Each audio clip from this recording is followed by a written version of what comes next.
یہ جو آج دنیا میں بدماشیوں میں سفارشیں اور پتہ نہیں کیا کیا کرتے ہیں، ان کے لیے قرآن کی آیات ہے۔ امیر کہتے ہیں ہمارے فنکشن، ہماری گیدرنگز، ہمارے جشن کیا 5 اسٹار ہوٹلز میں ہوتے ہیں اور تمہیں تو ٹینٹ بھی نصیب نہیں ہوتا۔ ہمارے جشن دیکھو، اور بدبختو تمہارے پاس تو پیسے نہیں ہے کہ تم اتنے جشن کر سکو۔ یہ جو روایات ہے نا، یہ کرو گے جنت ہو جائے گی، یہ کرو گے جنت مل جائے گی، یہ ساری روایات قرآن کی آیات پر پرکھی جائے۔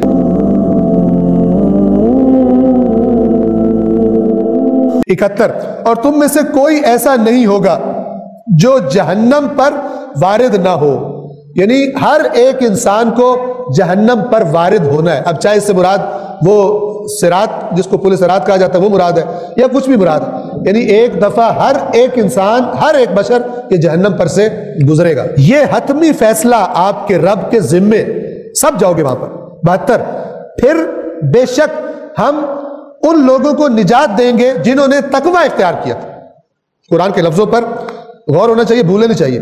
ہم ان کو نجات دیں گے جنہوں نے تقوی اختیار کیا تھا۔ یہ جو روایات ہے نا، یہ کرو گے جنت ہو جائے گی، یہ کرو گے جنت مل جائے گی، یہ ساری روایات قرآن کی آیات پر پرکھی جائے۔ اور جو آیات نہیں بتاتے عوام کو اور صرف یہ روایات جنت میں فوری پہنچانے والی بتاتے ہیں، یہ اللہ تعالیٰ کی بارگاہ میں پکڑے جائیں گے۔ اور یہ جن کو بتا کے گمراہ کر رہے ہیں، صرف آدھا سچ بول رہے ہیں، یہ سارے قیامت کے دن ان پہ لانتے کر رہے ہوں گے کہ تم نے ہمیں کیوں نہیں بتایا قرآن، تم نے کیوں ہمیں یک طرفہ بات بتائی، آیات قرآن کو بھی سامنے کیوں نہیں رکھا ہمارے، تاکہ ہم دونوں کو کمپیئر کرتے۔ لیکن اس عوام کا بھی عذر قبول نہیں ہوگا اللہ کی بارگاہ میں، کیونکہ قرآن مجید موجود تھا اور انہوں نے نہیں پڑھا، اور رسول اللہ شکایت کریں گے، جیسے کہ آگے سورہ فرقان میں آ جائے گا کہ اے اللہ یہ میری قوم کا قصور یہ ہے کہ انہوں نے قرآن چھوڑ دیا۔ یہ منظر ہے قیامت کے دن کا، اور یہ روایات کو جو پرکھنے والی بات میں کہتا ہوں، یہ ائمہ اہل بیت کی بالکل واضح فرمان ہے جس میں کوئی شک نہیں۔ اور حدیث کے پرکھنے کے بنیادی ترین اصولوں میں سے اصول یہ ہے کہ خلاف قرآن بات ہو کیسے سکتا ہے کہ اللہ کا نمائندہ اللہ کے خلاف بات کرے، ممکن نہیں ہے، محال ہے۔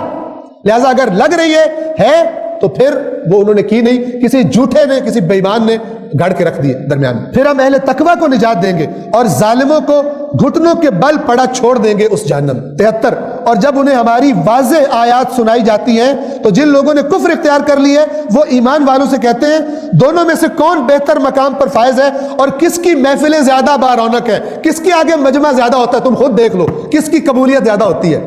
آج کے لفظوں میں کہوں، امیر کہتے ہیں ہمارے جشن دیکھو، اور بدبختو تمہارے پاس تو پیسے نہیں ہے کہ تم اتنے جشن کر سکو۔ میرے دوستوں کی گیدرنگ دیکھو، اور تیرا تو دوست ہی کوئی نہیں ہے۔ یہ اللہ کہہ رہا ہے کہ کافر جنہوں نے اللہ کی باتوں کا انکار کیا ہے وہ مومنوں سے کہتے ہیں جب ان کو واضح آیات سنائی جاتی ہیں تو کہتے ہیں یار یہ ہمیں آیتیں نہ سناؤ، ہمارے پر بڑا کرم ہے، تم اپنی حالت دیکھو، ہماری حالت دیکھو، تم تھوڑے ہم زیادہ، ہمارے فنکشن، ہماری گیدرنگز، ہمارے جشن کیا 5 اسٹار ہوٹلز میں ہوتے ہیں اور تمہیں تو ٹینٹ بھی نصیب نہیں ہوتا، اس کے لیے بھی ادھار مانگتے پھر رہے ہوتے۔ یہ جملے اپنے آپ کو سمجھتے ہیں کہ بڑا کرم ہے۔ تو کفار اہل ایمان سے کہتے ہیں دونوں فریقوں میں سے کون بہتر مقام پر ہے اور کس کی محفلیں زیادہ بارونق ہے۔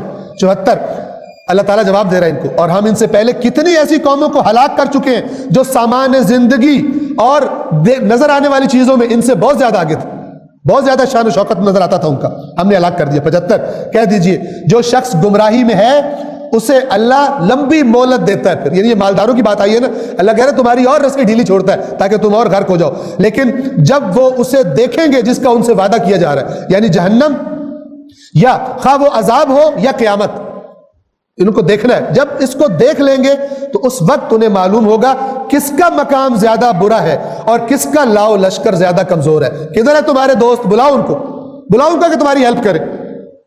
ما لکم لا تناصرون سورہ صافات میں ہے، وقفوہم انہم مسئولون، ان کو روکو، ان سے پوچھو ما لکم لا تناصرون، آج تمہیں کیا ایک دوسرے کی مدد نہیں کر رہے؟ دنیا میں تو تم ایسے پہنچ جاتے تھے بجلی کی طرح، اور اپنے ایک دوست پھنستا تھا باقی اس کی ہیلپ کے لیے پہنچ جاتے تھے، آج تم سارے پھنسے ہوئے، آج تم ہیلپ کیوں نہیں کر رہے ایک دوسرے کی؟ ما لکم لا تناصرون، آج ہیلپ کیوں نہیں کرتے؟ یہ جو آج دنیا میں بدماشیوں میں سفارشیں اور پتہ نہیں کیا کیا کرتے ہیں ان کے لیے قرآن کی آیات ہے، لیکن جب اس کو دیکھ لیں گے جب اس کا وعدہ تھا خواہ وہ عذاب ہو یا قیامت، تو اس وقت انہیں ضرور معلوم ہو جائے گا کہ کس کا مقام برا ہے اور کس کا لشکر کمزور ہے۔ 76 اور جو لوگ ہدایت یافتہ ہیں ان کی اللہ ہدایت میں اضافہ فرماتا ہے۔ یہاں پہ لفظ ہے وَيَزِيدُ اللَّهُ الَّذِينَ اهْتَدَوْا، یعنی جو ہدایت کو قبول کرتے ہیں اللہ اور بڑھا دیتا ہے اس کو، یہ خدا کا قانون ہے، قبولیت سے توفیقات بڑھ جاتی اور نافرمانی سے توفیقات سلب ہو جاتی۔ اور آپ کے پروردگار کے نزدیک باقی رہنے والی نیکیاں ثواب کے لحاظ سے بہتر اور انجام کے لحاظ سے بھی بہتر ہیں۔ نہ کہ دنیا کا مال جو چلا جائے گا، ان کے مقابلے میں بات کی جا رہی ہے۔ باقیات الصالحات بہتر ہے، نہ کہ یہ دنیا کا ظاہری مال و دولت۔ 77 کیا آپ نے اس شخص کو دیکھا جو ہماری آیات کا انکار کرتا ہے اور کہتا ہے کہ مجھے مال اور اولاد کی عطا ضرور بالضرور جاری رہے گی؟ اللہ کی آیات اس کو جب پیش کی جاتی ہے نہیں مانتا اور کہتا ہے اللہ نے پہلے بھی کرم کیا ہے، اللہ پھر بھی کرم کرے گا، یہ کہتا ہے۔ اور یہ میں نے یہ جملے جو عرض کر رہا ہوں، جو قرآن میں لکھا ہوا ہے، یہ میں نے اپنے کانوں سے سنے ہوئے۔ ایک مالدار دوسرے کہہ رہا تھا اور تم یہاں بھی بدبخت ہو، تم نے اگلے جہاں بھی بدبخت ہی ہونا، اور ہم پر یہاں بھی کرم ہے اور وہاں بھی ہم پہ کرم ہی ہونا۔ ایگزیکٹلی یہ جملے اب جس نے قرآن پڑھو کم از کم یہ جملہ تو نہیں بولے گا کہ میں اگر عبرت ہوں تو یہ جملہ میں نہ بولوں۔